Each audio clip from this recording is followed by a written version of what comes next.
చల్లని కబురు. హైదరాబాద్లో పలు చోట్ల వర్షం. ఈ రాత్రికి రేపు కూడా వర్షాలు పడే అవకాశం. సో తెలంగాణలో చాలా రోజుల తర్వాత వర్షాలు అయితే పడుతూ ఉన్నాయి మనకి.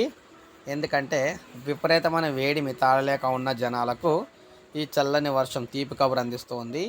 ఎండ వేడిమి తాళలేక ఉక్కిరి బిక్కిరి అవుతున్న హైదరాబాద్ నగర ప్రజలను వర్ణుడు సాంతన పరిచాడు. హైదరాబాద్లో పలు చోట్ల ఈదురుగాలులతో కూడిన వర్షం కురుస్తుంది.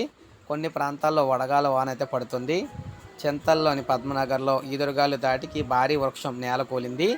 దీంతో 2 విద్యుత్ స్తంభాలు విరిగిపడ్డాయి. పలు మనకి ద్విచక్ర వాహనాలు ధ్వంసమయ్యాయి. కూకట్పల్లి, మూషాపేట్, జేఎన్జియు, అదేవిధంగా నిజాంపేట్, కేపీహెచ్బి, జీడిమెట్ల ప్రాంతాల్లో వడగల వాన అయితే కురుస్తుంది. ప్రజెంటు మనకి ఈ వర్షం రేపు కూడా ఉంటుందని చెప్పేసి రేపు కూడా పడే అవకాశాలు అయితే ఉన్నాయని చెప్తున్నారన్నమాట. సో ఈ విధంగా మనకి తెలంగాణలోని హైదరాబాద్తో పాటు కొన్ని జిల్లాల్లో ఇలా వర్షాలు అయితే పడతాయని చెప్పేసి చెప్తున్నారు. సో మనకి ఇప్పుడు వచ్చిన అప్డేట్. ఒక లైక్ చేయండి, సబ్స్క్రైబ్ చేసుకోవద్దు, మన ఛానల్ సబ్స్క్రైబ్ చేసుకోండి.